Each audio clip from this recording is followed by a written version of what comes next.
तुम्हाला सांगतो, मुंबई दिल्लीच्या पूर्ण प्रवासात तो इसम काय सांगत होता माहितीये की माझे दिल्लीमध्ये खूप कॉन्टॅक्ट्स आहेत म्हणे, मला खासदार आणि मंत्री कसे ओळखतात म्हणून. ह्याचं एकूण बोलणं ऐकून माझ्या लक्षात आलं की हा आपल्याच मतदारसंघातला आहे म्हणून मी त्याला मुद्दाम विचारलं, तू खासदार सरपोतदारांना ओळखतोस का? तो म्हणाला हो. अरे काय कॉन्फिडन्स त्याचा. म्हणाला हो, मी त्यांना ओळखतो ना, अगदी आमचे घरोब्याचे संबंध आहेत. खासदार सरपोतदार मला त्यांचा धाकटा भाऊ मानतात, असं तो मला सांगत होता. तुम्हाला सांगतो, असे एक एक नग भेटतात ना. गरमागरम पोहे रेडी आहेत. आणि डॅड, पोहे खाऊन झाले ना की मी चहा आणि जायफळ घातलेली कॉफी घेऊन येते. हा ठीक आहे ठीक आहे. डॅड डॅड डॅड डॅड थांबा, देते मी तुम्हाला. हे घ्या तुमचे पोहे. मम्मा भेट, आधी मॅम ना देऊ देत. मॅम घ्या.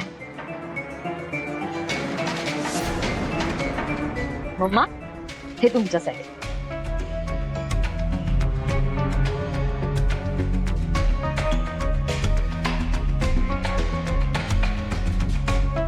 मणी पोहे. स्वानंदी कसे झालेत सांगशील. ना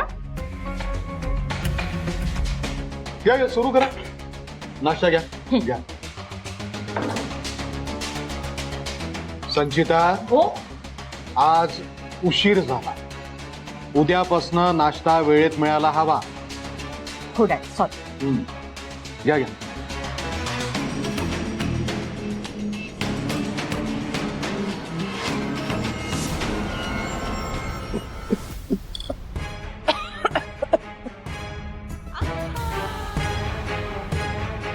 नीलम, काय काय काय झालं? हे सोनाली पाणी आण. पाणी पाणी. हळू हळू हळू अवकाश हळू. पाणी दे पाणी दे. मॅडम पाणी पाणी प्या.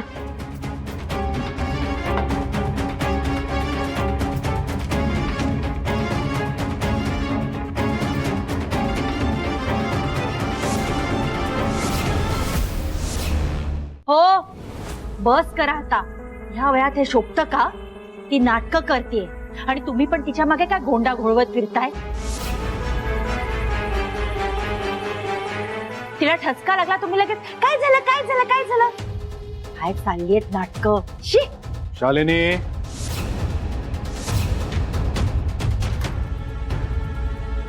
ठीक आहे ना? मॅडम बरं वाटतं का? ठीक आहे ना? हा? नीलम, तुला म्हणजे एकदम ठसका का लागला? घास घशात अडकला का? ते खट्यात खूप वेळ.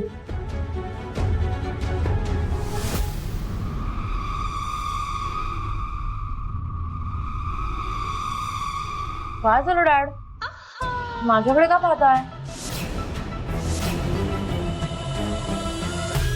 डॅड, आपण जेवढं तिखट खातो तेवढंच तिखट केलं मी. आता वॉर्डन मॅमना तेवढं तिखट चालत नाही हे माहित नव्हतं मला. मी काही मुद्दाम नाही केलं डॅड. संचिता, हा पोहे मस्त झाले. डॅड पाहिलं, कुणी काही बोलत नाहीये. खरंच पोहे चांगले झालेत. मला असं वाटतंय की वॉर्डन मॅम हे सगळं मुद्दाम करताय. त्यांचं या घरातलं स्थान स्ट्रॉंग करायला. नाहीतर असं कोण का करेल. खरंच मी मुद्दाम काही नाही केलंय.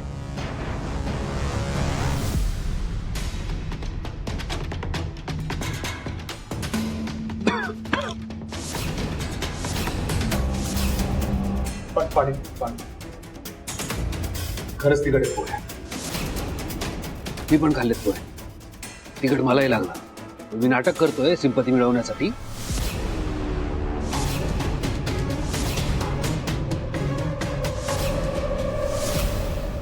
म्हणून मी तुम्हाला म्हणत होतो आम्हाला नाही राहायचं इथे. हे असे घाणेरडे कारस्थानं वगैरे होतच राहणार इथे. मॅडम मोठा आपल्याला नाही राहायचं. मणी, एक मिनिट बस. संचिता, तुला कितीही समजावण्याचा प्रयत्न केला ना तरी सुद्धा समजावण्याच्या पलीकडे आहेस तू. अरे ह्या घरामध्ये शांतता नांदावी, आपण सगळ्यांनी सलोख्यानं राहावं, आपण सगळे एक कुटुंब म्हणून एकत्र राहावं, यासाठी मी शर्थीनं प्रयत्न करतोय. पण तू आहेस की हे असं वागतेस? का केलंस तू असं?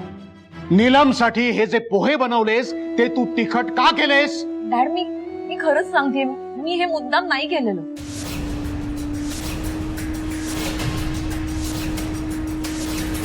मी पहिल्यांदा इतक्या जणांसाठी पोहे बनवले. कदाचित माझा अंदाज चुकला असेल, होऊ शकतं, मी पण माणूस आहे डॅड. पण मी खरंच सांगते, मी मुद्दाम नाही केलं.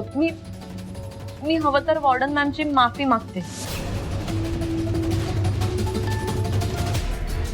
मॅम, ठीक आहे. आपण मान्य करूया की चुकून झालं, तू मुद्दामून हे केलेलं नाहीयेस. पण समजा हे चुकून झालं असेल तर त्याची शिक्षा मिळायलाच हवी, नाही का? तुझ्या धोरणाप्रमाणे.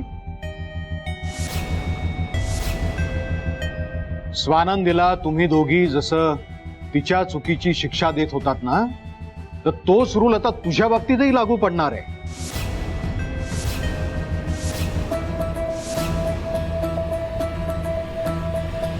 आणि शिक्षा मी देणार आहे. आणि ती शिक्षा ही आहे की नीलमसाठी तुझे हे पोहे बनवलेस ना, ते तू खायचे आणि संपवायचेच.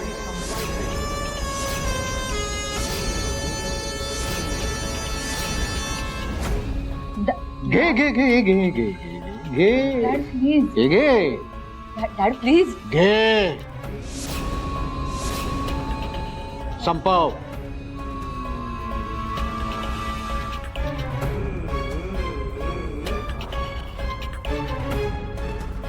हे पोहे खाल्लेस ना की तुला कायमचं लक्षात राहील की पोहे बनवताना त्याच्यामध्ये किती तिखट टाकायचं ते.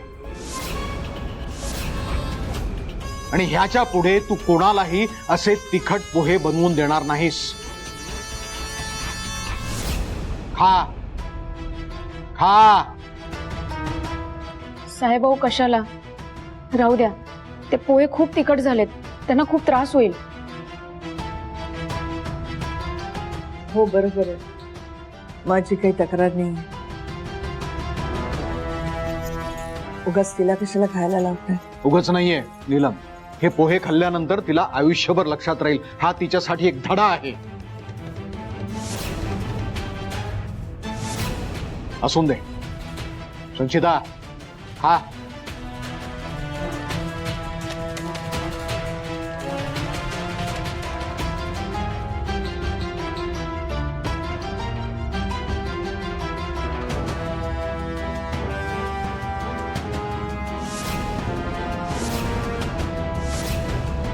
हा.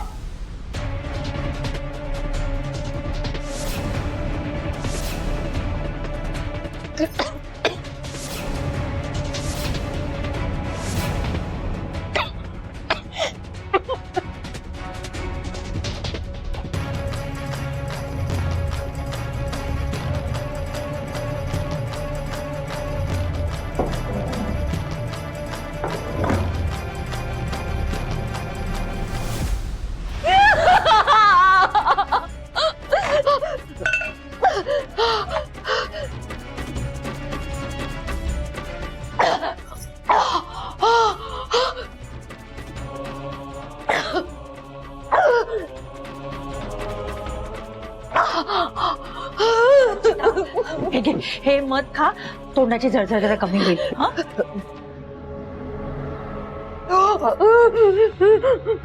बरं वाटतंय? त्या बाईच्या नादाला लागून कसे वागतायत हे आपल्याशी? डोक्यावर परिणाम झाला की काय यांच्या कळत नाहीये मला. संजिता, अगं तुझ्याकडे चॉकलेट आहे का? एखादं चॉकलेट खा. नाही नाही नाही सोडणार मी त्या वॉर्डन आणि स्वानंदीला. नाही सोडणार मी तिला. त्या वॉर्डनमुळे डॅडनी आज मला ते तिखट पोहे खायला लावले. त्या वॉर्डनमुळे याची शिक्षा त्यांना चुकवावी लागणार. मी वॉर्डन आणि स्वानंदीला संपवून टाकणार. त्यांचा जीव घेणार म्हणजे कायमची कटकटच निघून जाईल.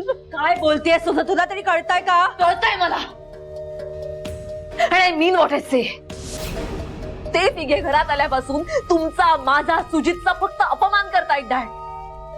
त्यांना हक्क देण्यासाठी आपल्यावर अन्याय करतायत. तुमच्या लक्षात येत आहे का? आणि ही फक्त सुरुवात आहे. हे सगळं जर असंच चालू राहिलं ना तर एक दिवस तुम्ही, मी, सुजित आपल्याच घरात नोकर बनू. तो अनवरस मुलगा मणी आणि त्याची ती मोलकरीण बायको मालकीण म्हणून आपल्याला हुकूम सोडतील. ममा बरोबर आहे संचिता तुझं. राग मलाही येतोय, दुःख मलाही आहे. शांत डोक्याने विचार कर. अगं तुला तर फक्त अपमानाचा राग येतोय. माझा विचार कर. माझा नवराही राम घेतलाय त्या बाईने. तळपायाची आग मस्तकात जाते तिला बघितलं तरी. जीव घ्यावासा वाटतो मला तिचा. पण घाईघाईत आपण कोणताही निर्णय घ्यायचा नाही. जसा तू घेतो ती सत्ता तसा. आपण त्यांना संपवायचा प्लॅन केला आणि तो सक्सेसफुल नाही झाला तर काय होईल याची कल्पना आहे तुला? हे आपल्याला कायमचं घराबाहेर काढतील आणि स्वानंदी आणि वॉर्डन कायमचा या घरावर कब्जा मिळवतील. मग काय करायचं मी? रोज त्या स्वानंदीला नाश्ता बनवून द्यायचा, सकाळ दुपार संध्याकाळ? नाही, आपण आता एक महत्वाचं काम करायचं. कसलं काम? शांत डोक्याने योग्य त्या संधीची वाट बघायची. एकदा का ती संधी मिळाली की यांचा असा बंदोबस्त करायचा की कायमची ही पिढा नष्ट होईल.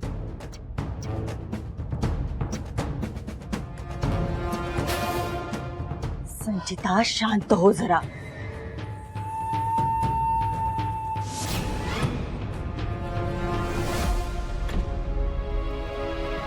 मॅडम सावकाश.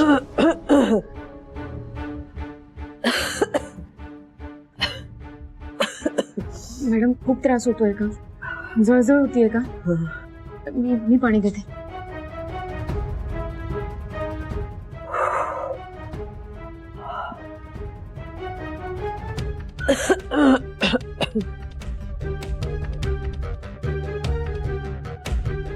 हे घ्या, बरं वाटेल. खरं माझं चुकलं. संचिताने पोहे दिले तेव्हाच मला विचार करायला हवा होता. काल तिच्यावर विश्वास ठेवला हेच कळते मला. काय मिळालं तिला हे सगळं करून? हे कसुरी आनंद.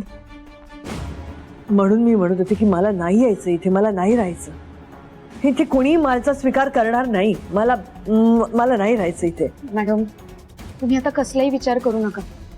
तुमचा त्रास कमी होणं जास्त महत्वाचं आहे. मी गोड आणू का काही? मी साखर आणते.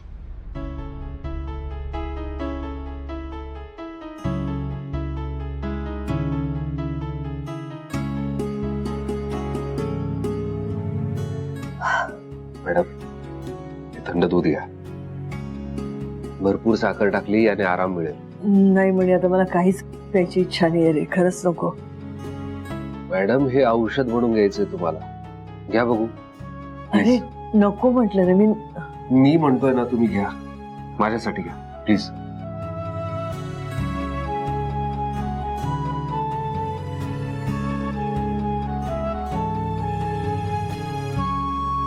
बरं वाटतंय आता?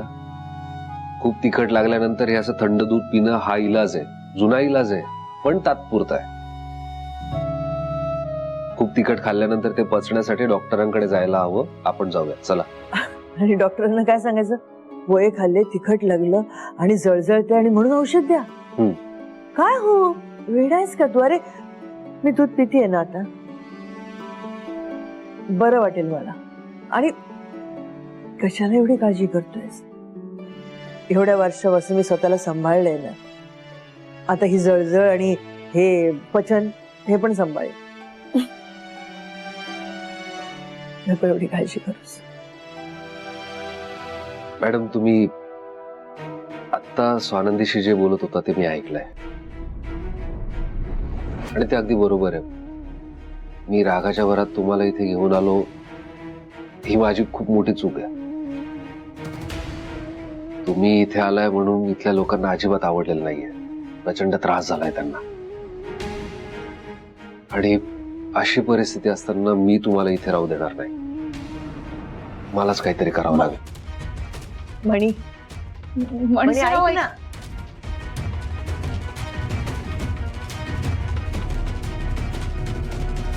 काय चाललंय याच्या डोक्यात कोणाला माहिती.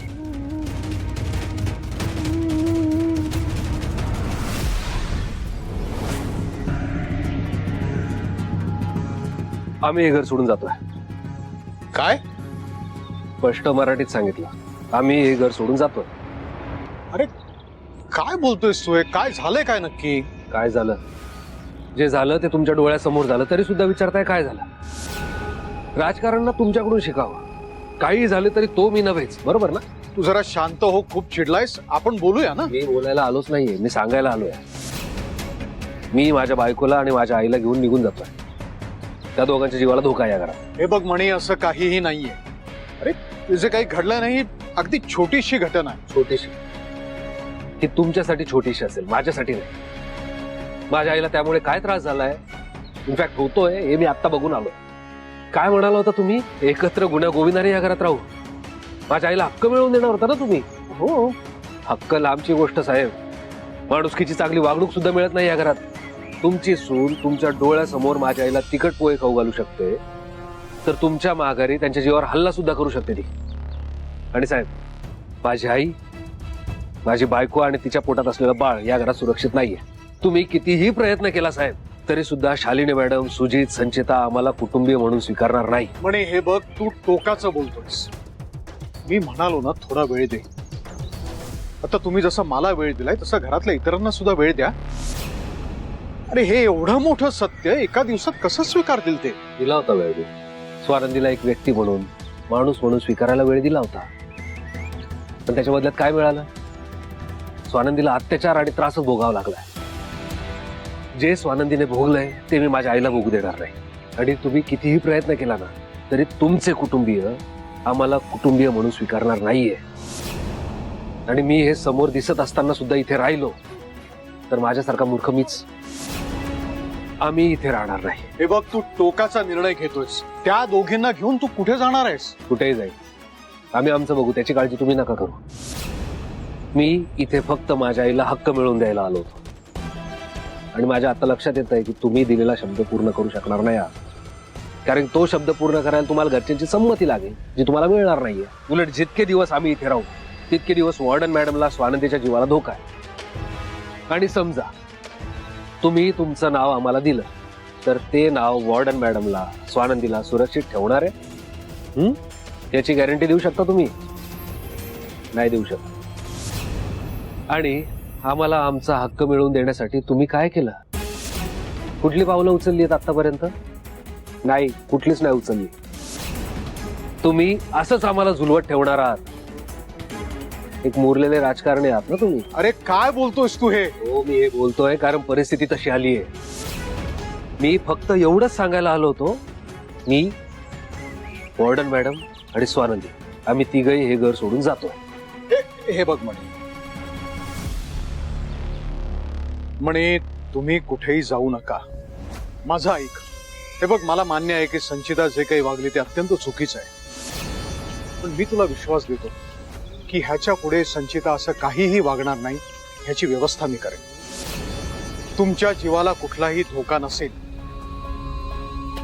संचिताला जे काही सांगायचंय ते मी सांगेन, पण प्लीज असं टोकाचं पाऊल उचलू नकोस. अरे आत्ता कुठे आपलं घर एकत्र येत आहे. तुम्ही गेलात तर पुन्हा विखुरलं जाईल. नाही साहेब, आता इथे राहणं शक्य नाही. सॉरी. अरे पण म्हणे मॅडम, अहो मॅडम, तुम्हाला अजूनही त्रास होतोय? मी येतच होतो गावावरती. नाही, मी बरी आहे. मला त्रास होत नाहीये. तू उगाच डोक्यात राग घालून घेऊ नकोस. जे काय झालं त्यात माझी चूक आहे. म्हणजे मी संचिता सारख्या मुलीवर विश्वास ठेवला आणि पोहे खाल्ले. माझं चुकलं. काय बोलताय मॅडम तुम्ही? तुमची चूक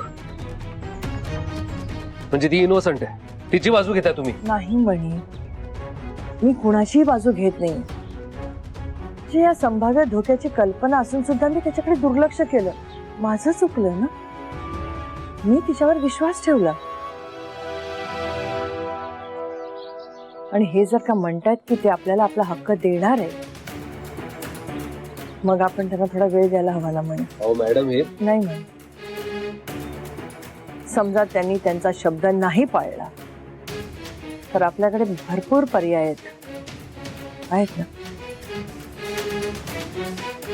आणि असं नको व्हायला ना की आणि आपण त्यांना वेळ दिला नाही तर उद्या त्यांना हे बोलायची संधी मिळेल की मी सगळं करायला तयार होतो, तुम्हीच मला संधी दिली नाही.